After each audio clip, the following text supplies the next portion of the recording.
नमस्कार, प्रभात साक्षी न्यूज नाटक और आप सभी का स्वागत है। बिहार की सियासत में बुधवार का दिन सचमुच सुपर वेडनेसडे साबित हुआ। एक और एनडीए के 3 बड़े चेहरे केंद्रीय गृह मंत्री अमित शाह, रक्षा मंत्री राजनाथ सिंह और यूपी के सीएम योगी आदित्यनाथ मैदान में उतरकर विपक्ष पर प्रहार करते दिखे, तो दूसरी तरफ राहुल गांधी ने बिहार की धरती से प्रधानमंत्री नरेंद्र मोदी और मुख्यमंत्री नीतीश कुमार पर ताबड़तोड़ हमले बोले। दरभंगा की सभा में अमित शाह ने महागठबंधन को ठगबंधन बताते हुए कहा कि लालू प्रसाद अपने बेटे तेजस्वी को मुख्यमंत्री और सोनिया गांधी अपने बेटे राहुल को प्रधानमंत्री बनाना चाहती हैं, लेकिन दोनों पद खाली नहीं हैं। उन्होंने मिथिला की बेटी सीता का स्मरण करते हुए कहा कि एनडीए ने मिथिला की अस्मिता को सम्मान दिया, मैथिली को आधिकारिक भाषा का दर्जा और पुनौराधाम में माता सीता मंदिर का निर्माण इसका प्रमाण है। अमित शाह ने अनुच्छेद 370 आतंकवाद और पीएफआई पर आरजेडी कांग्रेस की ढिलाई को निशाना बनाते हुए कहा कि एनडीए किसी भी कीमत पर देश विरोधी ताकतों को बाहर नहीं आने देगी। आप सभी बताओ मुझे जरा, ये कश्मीर जो है हमारा है या नहीं है? क्यों भाई, आवाज को क्या हो गया? भाषण तो मैं दे रहा हूं। ये कश्मीर हमारा है या नहीं है? धारा 370 जानी चाहिए थी या नहीं जानी चाहिए थी? भाइयों बहनों, एक कांग्रेस पार्टी है लालू एंड कंपनी, धारा 370 को 70 साल से बचाकर बैठी थी। मोदी जी ने धारा 370 को 5 अगस्त 2019 को हमेशा के लिए समाप्त कर दिया। और भाइयों बहनों, इतना ही नहीं, एक जमाना था जब आतंकवादी भारत की भूमि को लहूलुहान कर कर चले जाते थे, कोई जवाब नहीं मिलता। उरी में हमला किया, पुलवामा में किया, पहलगांव में किया, एक बार सर्जिकल स्ट्राइक की, दूसरी बार एयर स्ट्राइक की और तीसरी बार ऑपरेशन सिंदूर कर कर पाकिस्तान के घर में घुस कर सका। मोदी जी ने इस देश से आतंकवाद को मुंह तोड़ जवाब देने की परंपरा खड़ी की है। यहां फुलवारी शरीफ में भी पीएफआई वाले पहुंच गए थे। कांग्रेस की सरकारों के समय में पीएफआई बना, कोई बैन नहीं लगाता था। मोदी जी ने एक ही रात में पीएफआई पर बैन लगाकर 100 से अधिक स्थानों पर रेड कर कर पीएफआई की पूरी जमात को जेल की सलाखों के पीछे पहुंचा। मुझे बताओ, आने वाला चुनाव ये हमारे विधायक के प्रत्याशियों को विधायक बनाने का चुनाव नहीं है, उनको मंत्री बनाने का भी नहीं है, किसी को मंत्री मुख्यमंत्री बनाने का नहीं है। आने वाला चुनाव बिहार को जंगल राज से मुक्ति दिलाने का चुनाव। हमारे यहां एनडीए में पांचों दल 5 पांडव की तरह मिलजुल कर चुनाव लड़ रहे हैं। एनडीए बिहार को मोदी जी का साथ मिला है, मुख्यमंत्री नीतीश जी का नेतृत्व मिला है, चिराग पासवान का युवा जोश भी हमारे साथ है, जीतन राम मांझी की पूरे जीवन की तपस्या हमारे साथ है और उपेंद्र कुशवाहा जी का अनुभव भी हमारे साथ है। वहां संख्या जरूर ज्यादा है, मगर 5 पांडव की तरह ये चुनावी युद्ध में एनडीए का विजय सुनिश्चित है। एनडीए का विजय वहीं दरभंगा की ही एक रैली में रक्षा मंत्री राजनाथ सिंह ने आरजेडी पर तीखा प्रहार करते हुए कहा कि बिहार के एक पूर्व मुख्यमंत्री का पूरा परिवार भ्रष्टाचार में डूबा है। उन्होंने कहा मुद्दा साफ है, बिहार को विकास चाहिए या जंगल राज। उन्होंने कहा कि संप्रग ने बिहार को 10 साल में 2 लाख करोड़ रुपए दिए, जबकि मोदी सरकार ने 11 साल में 15 लाख करोड़ रुपए दिए। राजनाथ ने नीतीश कुमार की ईमानदारी को बिहार की सबसे बड़ी पूंजी बताते हुए कहा कि इतने ईमानदार व्यक्ति पर उंगली उठाना बिहार की जनता का अपमान है। आपने देखा यहां पर राजद के लोगों ने किस तरीके से बिहार को केवल हिंदुस्तान में ही नहीं बल्कि सारी दुनिया में बदनाम किया। क्या क्या आरोप लगते हैं। जो यहां का मुख्यमंत्री रह चुका हो उसको वर्षों तक जेल की हवा खानी पड़ती है। क्या हर बिहारवासी का इससे मस्तक नीचा नहीं होता।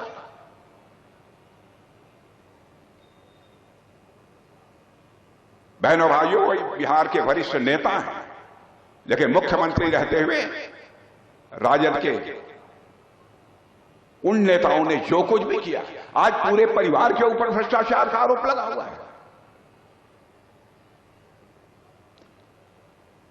मैं समझता हूं कि यह बहुत बड़ी वेदना का विषय है, केवल आपके लिए ही नहीं।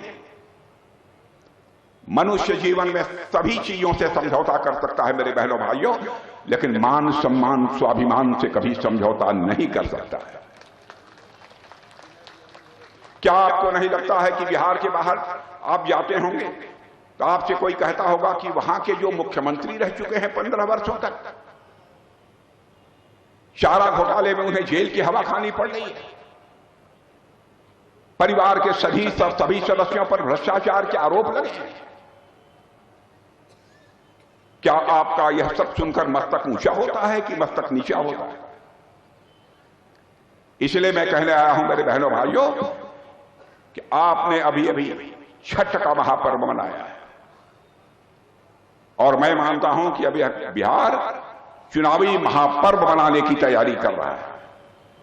चुनाव में मुद्दा साफ है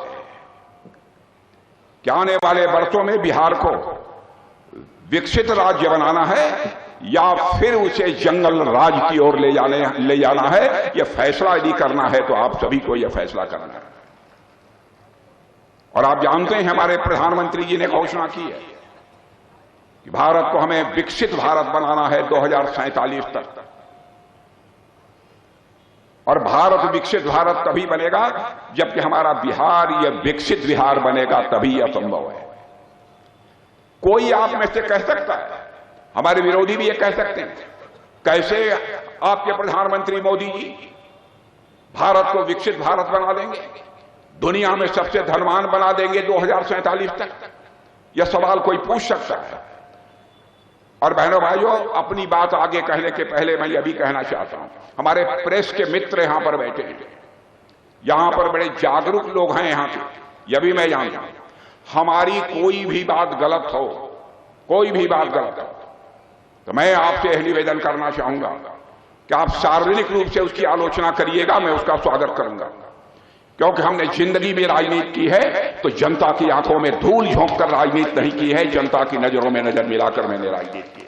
जब इन लोगों की कांग्रेस की आरजेडी की सरकार थी तो 10 साल में इन्होंने बिहार को केवल 2 लाख करोड़ रुपया दिया था और हमारी एनडीए की सरकार ने उतने ही साल में बिहार को 15 लाख करोड़ रुपए दिए हैं। बहनों भाइयों, यह बिहार के प्रति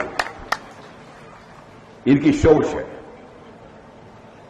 जैसे लगता था कि इन लोगों के शासनकाल में बिहार राज्य के विकास पर बिल्कुल ब्रेक लग गया। बहनों भाइयों, इस ब्रेक को यदि कोई ब्रेक कर सकता है यानी तोड़ सकता है तो केवल और केवल एनडीए ही तोड़ सकती है। और यकीन रखना, यहां के गरीब भाइयों को भी कहना चाहता हूं, गरीब का पैसा गरीब तक पहुंचेगा यदि एनडीए की सरकार यहां बन जाती है तो। मैं आपको यकीन दिलाना चाहता हूं, जितना अधिकतम हो सकेगा कल हमारा घोषणा पत्र जारी होगा, उसमें सारे आंकड़े आपको मिलेंगे। आपको साफ हो जाएगा कितने लोगों को हम लोग रोजगार देने वाले हैं, क्या करने वाले हैं, यह पूरी तरह से साफ हो जाएगा। लेकिन हमारी कोशिश यही होगी आने वाले वर्षों में अधिकतम लोगों को रोजगार मिले और ये हमारी कोशिश ही नहीं होगी। मैं बिहार के बहने भाइयों और जवानों से कहकर जा रहा हूं, यह हमारा संकल्प है, यह हमारा कन्विक्शन है। उधर सीवान की सभा में यूपी के सीएम योगी आदित्यनाथ ने कहा कि आरजेडी कांग्रेस जैसी ताकतें अपराधियों को गले लगाती हैं, लेकिन बिहार की डबल इंजन सरकार उन्हें कभी बख्शेगी नहीं। योगी ने चेतावनी दी, जो ताकतें जंगल राज को जिंदा करना चाहती हैं उन्हें शुरुआत में ही खत्म कर देंगे। सरकार की नीति साफ है, अराजकता फैलाने वालों को बर्दाश्त नहीं किया जाएगा, बाकी के लिए बुलडोजर तैयार है। गरीबों के लिए वे योजनाएं जो 2014 के बाद मोदी जी ने सबका साथ और सबके विकास के भाव के साथ देश भर में लागू किया। हर गरीब के पास अपना शौचालय होगा, हर गरीब के सिर को ढकने के लिए छत होगी, हर गरीब के घर में स्वस्थ ईंधन के लिए उज्ज्वला योजना का कनेक्शन होगा और हर गरीब के स्वास्थ्य के लिए आयुष्मान भारत की सुविधा होगी। हर गरीब के पास राशन कार्ड होगा। और यह कांग्रेस पूरा नहीं कर पाई, आरजेडी पूरा नहीं कर पाई।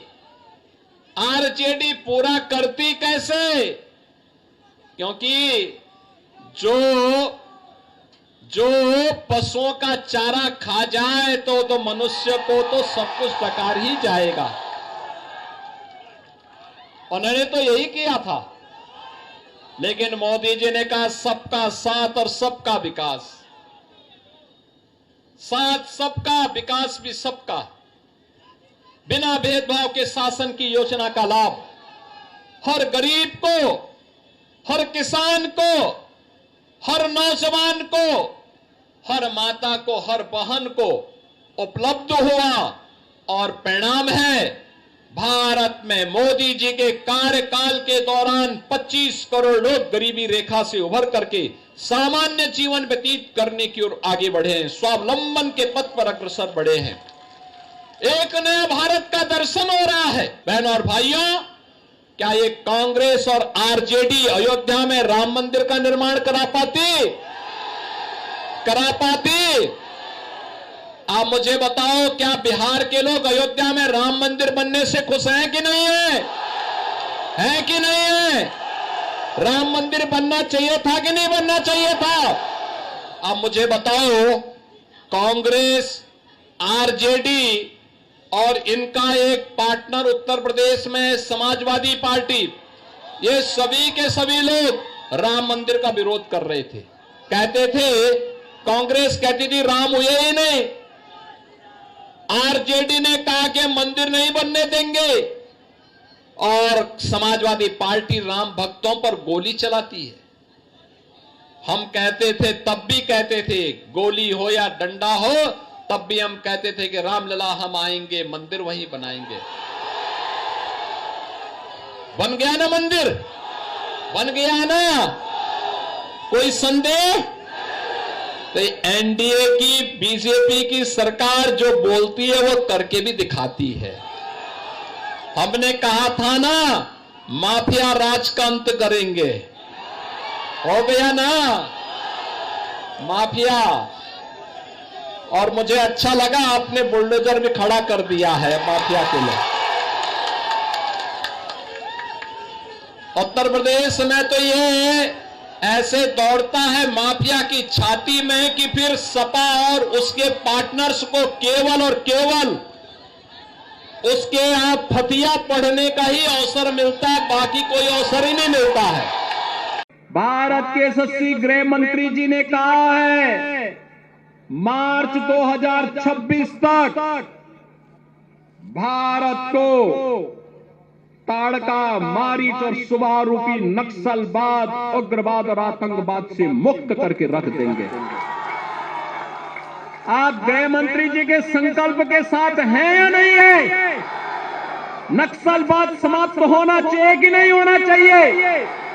आतंकवाद और उग्रवाद समाप्त होना चाहिए कि नहीं होना चाहिए? अपराध समाप्त होना चाहिए कि नहीं होना चाहिए? होना चाहिए ना। तो इसके लिए कांग्रेस, आरजेडी और उनके जितने भी पार्टनर हैं, जो अपराध की फैक्ट्री चलाते हैं, विकास के बैरियर हैं, इनको सत्ता में आने से रोकना पड़ेगा, इनको बेरोजगार करना पड़ेगा, तब नौजवानों के लिए रोजगार आएगा ना। और ये करने के लिए तैयार है ना। देखो, उत्तर प्रदेश में भी डबल इंजन की सरकार है, तो हम लोगों ने कैसे वहां कार्य किया। वहां जितने बड़े माफिया थे सारी की सारी, ज्यादातर लोगों के जहन्नुम के टिकट कट गए।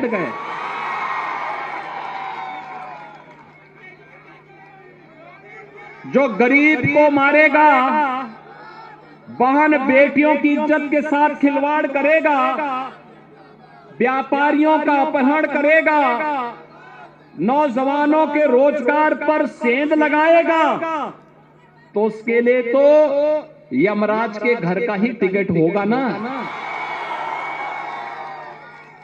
और दूसरा, उनके खानदान ने भी जितनी प्रॉपर्टी बनाई होगी अवैध तरीके से, गरीबों का शोषण करके, अपहरण करके, हमारी सरकार ने, डबल इंजन की भाजपा की सरकार ने उस पैसे, उस पूरी प्रॉपर्टी को अपने कब्जे में लेकर के गरीबों के लिए आवास बना डाली। गरीबों के लिए आवास, हर गरीब को आवास मिल रहा है। आज उत्तर प्रदेश राम राज्य के नए युग में प्रवेश कर चुका है। आज अयोध्या धाम दुनिया की सुंदरतम नगरी में स्थापित हो गया है। कितने लोग अयोध्या गए हैं? अयोध्या अच्छा लगा ना? विकास दिखाई दिया ना? काशी में काशी विश्वनाथ धाम कितने गए? आप मुझे बताओ, मोदी जी प्रधानमंत्री हैं और डबल इंजन की भाजपा की सरकार है, तभी ये काम हो पा रहा है ना। क्या ये काम कांग्रेस और उसके पार्टनर कर पाते क्या? अरे सब तो डकैती डालने वाले लोग हैं। लैल्टेन का उजाला दिखा करके और चुपचाप बंद करके फिर डकैती डालते थे, ये करते थे ना। और इसीलिए आपको कहने के लिए मैं आया हूं, क्योंकि बिहार हमारी माता जानकी का मायका भी है। और इसीलिए हम लोगों ने अयोध्या से सीतामढ़ी के लिए 6155 करोड़ रुपए का एक राम जानकी मार्ग के निर्माण के कार्य को इस स्तर पर आगे बढ़ाया है। और अभी तो बक्सर को हम लोग सीधे लखनऊ और दिल्ली तक जोड़ने के लिए भी एक बड़े कार्य को आगे बढ़ा रहे हैं। पूर्वांचल एक्सप्रेसवे देखा है ना आप लोगों ने, तो पूर्वांचल एक्सप्रेसवे बक्सर की तरफ अब आगे बढ़ रहा है। उधर मुजफ्फरपुर के सकरा में राहुल गांधी ने एनडीए पर तीखे वार करते हुए कहा कि नीतीश कुमार का सिर्फ चेहरा इस्तेमाल हो रहा है, रिमोट कंट्रोल बीजेपी के हाथ में है। उन्होंने कहा, मोदी जी और बीजेपी सामाजिक न्याय के खिलाफ हैं। बिहार को शिक्षा, स्वास्थ्य और रोजगार चाहिए, ना कि अडानी को 1 रुपए में जमीन। राहुल ने मोदी पर व्यक्तिगत हमला करते हुए कहा कि प्रधानमंत्री वोट के लिए कुछ भी कर सकते हैं, अगर कहो नाचो तो वो नाच भी लेंगे। हिंदुस्तान में जिस भी प्रदेश में जाता हूं, मैं हिंदुस्तान के हर डिस्ट्रिक्ट में गया हूं, जहां भी मैं जाता हूं वहां बिहार के युवा मुझे मिलते हैं। मैं आपसे सवाल पूछना चाहता हूं, आपने दिल्ली बनाई, आपकी मेहनत ने बेंगलोर की सड़कें बनाई, गुजरात में आपने काम किया, अपना खून पसीना दिया, मुंबई को आपने अपनी मदद दी। हिंदुस्तान के शहरों को छोड़ो, दुबई आपकी मेहनत से बना है। तो अगर आप अलग अलग प्रदेशों की मदद कर सकते हो, शहरों को बना सकते हो, तो फिर बिहार में आप ये काम क्यों नहीं कर पा रहे हो? कुछ दिन पहले बिहार के 15 युवाओं से मैं मिला, 2-3 घंटे बातचीत की। बात क्या थी? सारे के सारे कह रहे थे कि हमें बिहार में कुछ नहीं मिल सकता है, हमें बिहार में रोजगार नहीं मिल सकता, बिहार में बिहारियों का कोई भविष्य नहीं है। ये है आपकी सच्चाई। यहां पे 20 साल से नीतीश जी सरकार चला रहे हैं। अपने आप को अति पिछड़ा कहते हैं। मैं आपसे पूछना चाहता हूं, बिहार में शिक्षा के लिए, स्वास्थ्य के लिए, रोजगार के लिए पिछले 20 सालों में इन्होंने क्या किया है, मुझे आप बता दीजिए।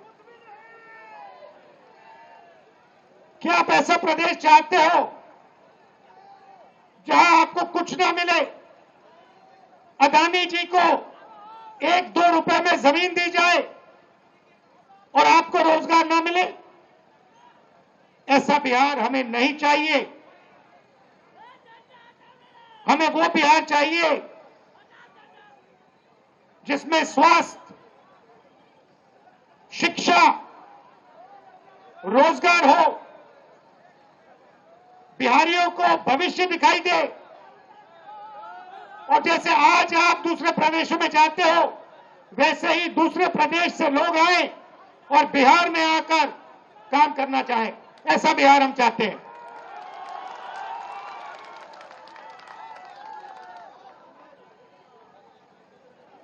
इसीलिए